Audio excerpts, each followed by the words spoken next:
All right, now that we got the Yankees out of the way, let's move on to the NBA. Obviously, a couple of NBA games already, gone on. But we're going to make our NBA predictions. We're going to start off with the NBA Rookie of the Year. So, which one of you guys wants to start with your Rookie of the Year prediction? You go first. All right, I appreciate that. Well, my pick for Rookie of the Year this year is Ja Morant. Look, second overall pick this year, triple-double with Murray State in March Madness last year. Look, when was the last time you heard Murray State in March Madness? They were winning games, too. All right, look, I'll stop. But, look, I believe it's either him or Zion. Mm-hmm. Zion's going to be out 2 months. Look, I don't think the Pelicans are going to rush him back. Mm-hmm. And I think when he comes back, they'll probably play him 20 minutes a game, at least probably for a month. I think that knocks down his stock tremendously. Yeah. The Grizzlies are a pretty good team. Jaren Jackson Jr. is phenomenal. Mm-hmm. Defensively, he's ridiculous. I think was he all defensive? I don't know. Regardless, I still feel like Ja Morant, the Grizzlies traded Mike Conley so he can thrive. He's going to be in a great position to play immediately, and he's not injured. Yeah, that's why I feel Ja Morant is Rookie of the Year this year. That's very true. So yeah, I just want to say on your point, the one thing I do really like about that is they did trade away Mike Conley. Yeah. They're looking at Ja Morant as number one person for that team. They're investing in the future. You have the number 2 pick from the draft. I should have the number 3 pick from the draft. I have R.J. Barrett from the New York Knicks. That's my Knicks. I know Sam would definitely look at that pick a lot. R.J. Barrett was a stud, and he still is a stud. When we're looking from high school, actually Zion was not the number 1 pick. It was R.J. Barrett. I think people forget that R.J. Barrett was actually the more hyped prospect at one time. And for good reason. I mean, clearly we had the benefit of the doubt of the games that were played yesterday, but we saw he balled out. 21 points, I think 9 on 13 shooting.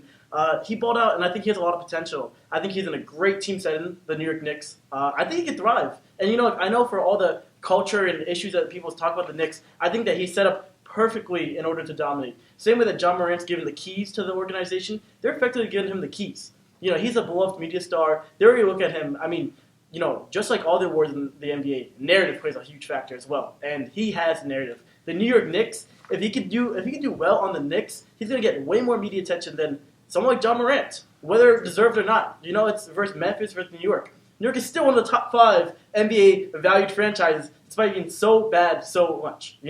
And I think that there's a lot of hype around him for good reason. He's very likable, and he has a lot of talent too. So my pick is R.J. Barrett. Both of you guys, I can't dispute any of your picks. You have R.J. Barrett. He was my beloved Knicks. You have Ja Morant. Both excellent picks.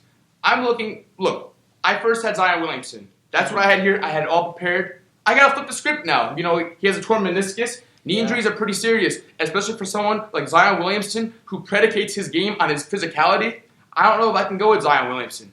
I'm looking at Miami. Look, I know D-Wade retired, so now Miami, they need a hero there. They selected someone in the last year's draft, 13th overall, Tyler Herro.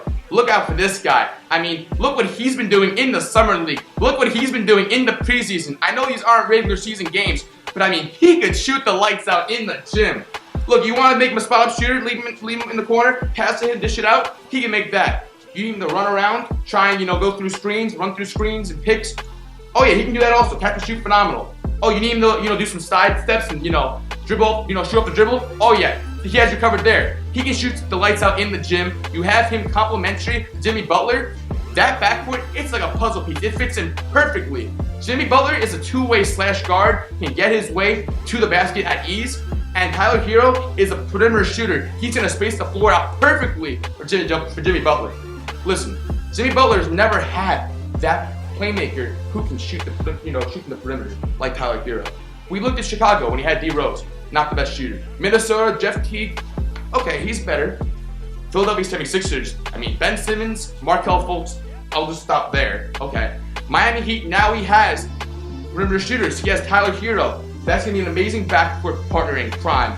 And Tyler Herro, he's phenomenal. He even shot 94% from the free throw line in Kentucky. Wow. That shows, I feel like when you're able to, convert your free throws, players with high free throw percentages go on to be phenomenal NBA shooters. And Tyler Herro, he's impressed me thus far in his playmaking abilities, driving his floaters, getting to the rim, perimeter shooting. And I look to him to be the possible Rookie of the Year. The Miami Heat's first Rookie of the Year ever. Since, Miami Heat, they've been around since 1988. He can be their first Rookie of the Year, and I fully expect Tyler Herro to do so. I will say one thing. His shot is incredible. I mean, and I like the point that you had about free throw shooting. I think it does have a huge factor. For example, look at Lonzo. He shot, I think, 43% from the three, but his free throw percentage in college was off. Free throw does have a huge indicator for that. And aside, I think, something about Tyler Herro is, surpassing expectations. Some of the Rookie of the Year award is surpassing what people thought of you. He was projected to be a good pick, 13th pick, but he wasn't a top 5 pick. He wasn't projected to be up there. But if he performs like one who is up there, I mean, he has all the narrative again to make it. I agree. You can't go wrong with a Coach Cal guy. Love Kentucky. But one thing I have to say is Dion Waiters and Jimmy Butler. It's a clogged front court. But backcourt rather. But that being said, I still love Coach Cal. I think that's a great pick regardless. I think it has a lot of potential. And again, when you were saying that exceeding expectations, I think that's huge in this pick where we didn't really evaluate that necessarily. Yeah, I have to agree. I just trust Eric Spoelstra, the head coach there. He's phenomenal, and he's due. I don't want to spoil anything from my Coach of the Year awards, but I'm just gonna say Eric Spoelstra. He's a good guy. I'm just gonna leave it at that. But Tyler Herro, obviously, like you said, there's gonna be some competition. I think that's just gonna better him because now he's gonna be around all these players in a competitive environment like the Miami Heat. There's a reason why Jimmy Butler, elected to sign with the Miami Heat. Mm-hmm. He took control of his career. He got traded to Minnesota.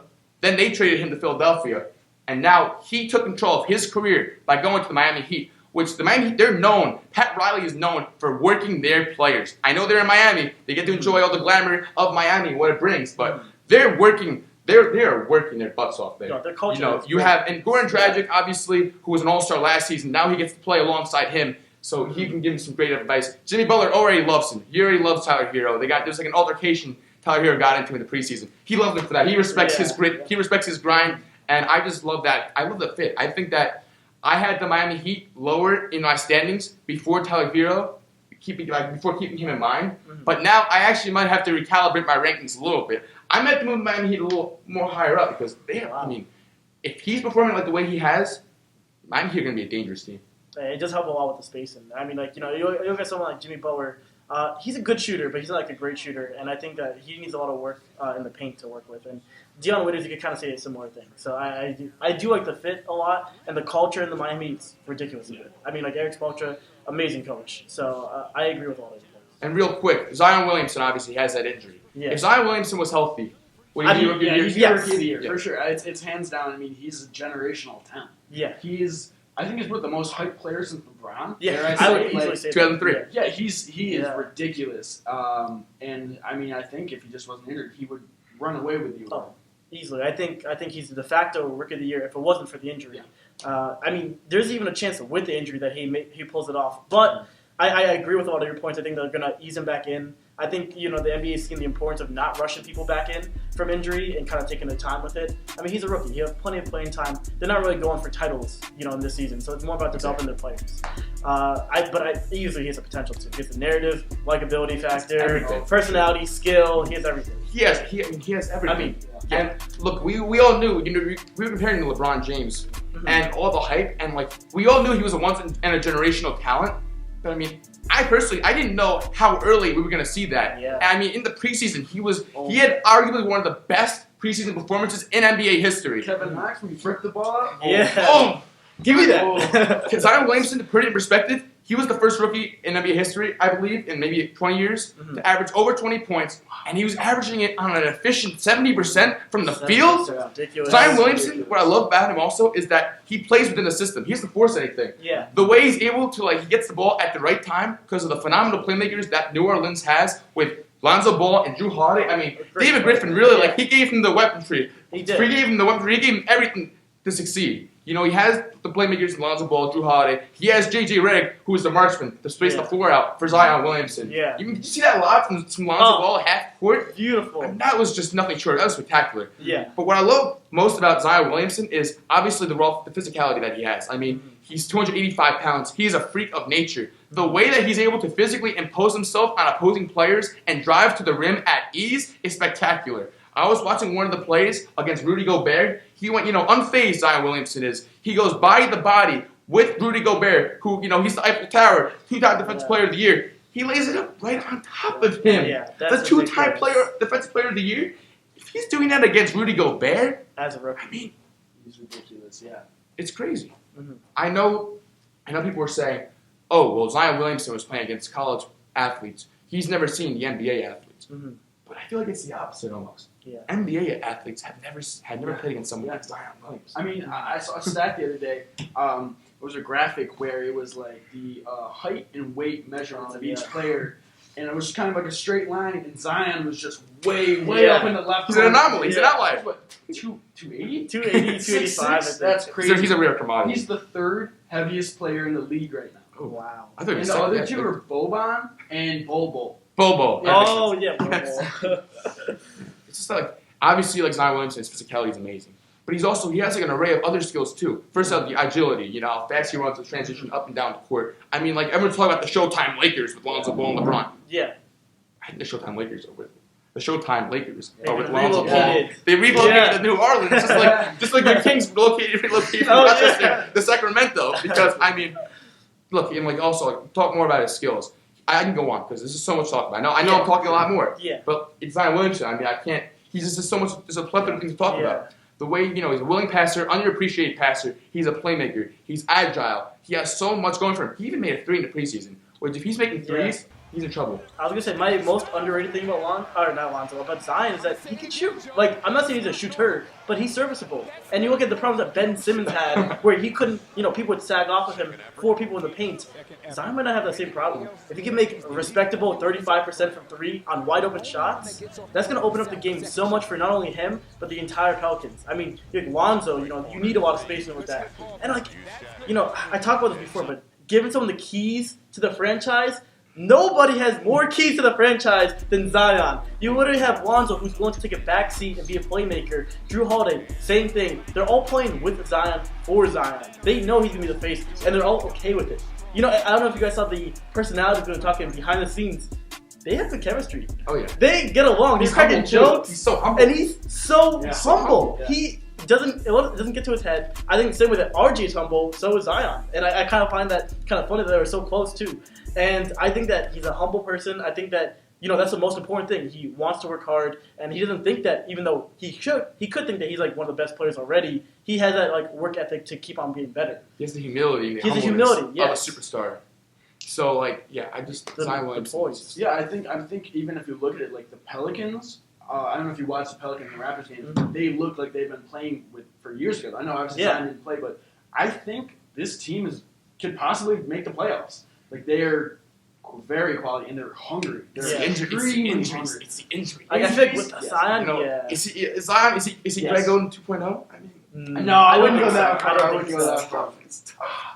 We'll see, but I hope not, obviously. But I think we've gone to a new age with injuries and rehab and load management. That I think we realize the importance of skipping back-to-backs here and there and giving players time to recover. I really hope not, because we're robbed from Greg Oden. Right. If we get robbed from Zion, that would just be a shame for the entire NBA. Fan of the Pelicans or not, everyone's a fan of Zion, and you should be. I mean, you'd be lying if you weren't a fan of Zion. I mean, look, overall though, he's box office though. He's a walking highlight reel, and he's a hype beast. He's a hype beast for his teammates when he throws those electrifying dunks. Yeah, he's gonna electrify fans home and away. And overall, he's gonna be a basketball icon for the NBA if he doesn't get injured. Healthy, you can stay healthy, yes, for sure. Mm-hmm.